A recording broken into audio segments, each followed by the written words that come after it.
আলাইকুম। আমার সম্মানিত রায়পুর উপজেলাবাসী, রায়পুর উপজেলা রেড ক্রস ক্লাবের সভাপতি নির্বাচিত আমি দীর্ঘদিন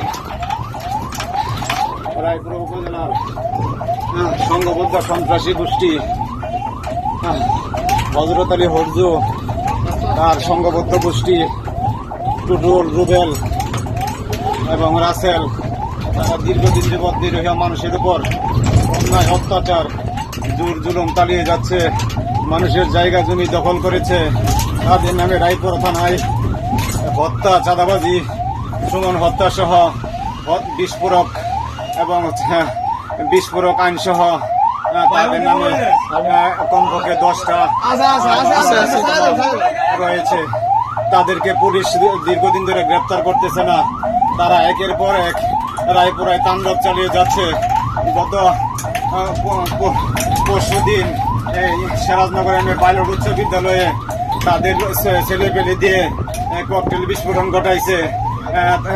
তারা একের পর এক রায়পুরা উপজেলা সমাজসেবক আব্দুল বাসেদ ভুঁইয়া, তার ভাই হারুনুর রশিদ ভুঁইয়া তাদেরকে আক্রমণ চালিয়ে যাচ্ছে।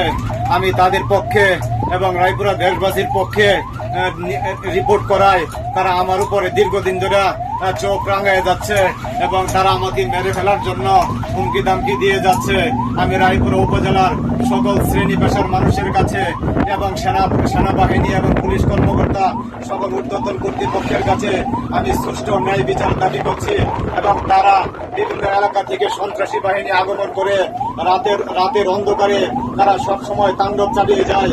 আমি তাদের উপরে রুখে দাঁড়ানোর জন্য রায়পুরা ছাত্র সংগঠনের প্রতি, সকল সংগঠনের প্রতি ঐক্যবদ্ধ হয়ে তাদের উপরে আক্রমণ চালিয়ে যাওয়ার জন্য আমি উদাত্ত আহ্বান জানাই। আমি মরে গেলেও আমার কোনো দাবি নাই। আমি দেশবাসীর কাছে উদাত্ত আহ্বান জানাই তারা যেন এই দেশ থেকে উচ্ছেদ হয়। আসসালামু আলাইকুম। সবাই ভালো থাকবেন। আমি দেশ সেবার কাজে নিয়োজিত। দেশের প্রতি সালাম জানিয়ে আমি বিদায় নিচ্ছি। আসসালামু আলাইকুম।